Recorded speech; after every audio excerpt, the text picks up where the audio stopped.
Grace and peace be with you. Hi, my name is Mark. I'm the pastor at Sycamore Creek in Potterville. I have a brief thought to share with you today. It's from Proverbs chapter 16, verses 10 through 17. I'm working my way through Proverbs into my devotions and sharing brief thoughts with you from those devotions. In this section, particularly in verses 10 through 15, the Proverbs focus on kings.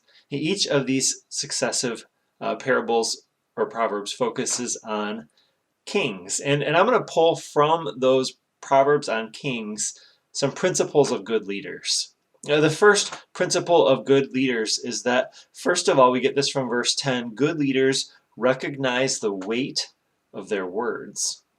Leaders recognize that as a leader, their words carry weight for those who are they're responsible for. And so leaders, as a result, speak cautiously. Again, that's from Proverbs 16, verse 10. From the next verse, Proverbs 16, verse 11, we also get that good leaders are God's instruments. So what would happen at this time when they had kings, when Proverbs was written, is that kings would set the weights and the measures for their kingdom.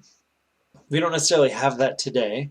And yet, this proverb still reminds us that all authority and power that good leaders have, it comes from God.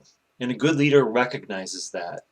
The third thing we get, this is from verse 12, is that good leaders are an example for their citizens. Good leaders are an example for their citizens. Now, there's a recognition that kings are public figures who set an example for others. And when a good leader understands this, it leads them away from foolishness toward righteousness. Familiar theme from Proverbs. Fourth, in Proverbs 16, verse 13, we see that good leaders love truth and they hate lies. They love truth and they hate lies. A love for the truth and for the positive impacts that the truth has identifies a good leader. A good leader, in their seeking of truth, in their kingdom seeking truth, will have stability and increased peace in their realm. A good leader will seek truth.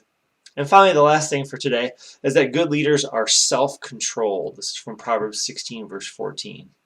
Good leaders do not succumb to rage or pettiness because they recognize that it can cause harm. And so they slow down, they speak softly, and they carry themselves with care. May your life today reflect God as your leader, and may you, in whatever area you lead, whether it's your family or your work or your neighborhood, whatever it might be, may you lead well. God's grace and peace be with you.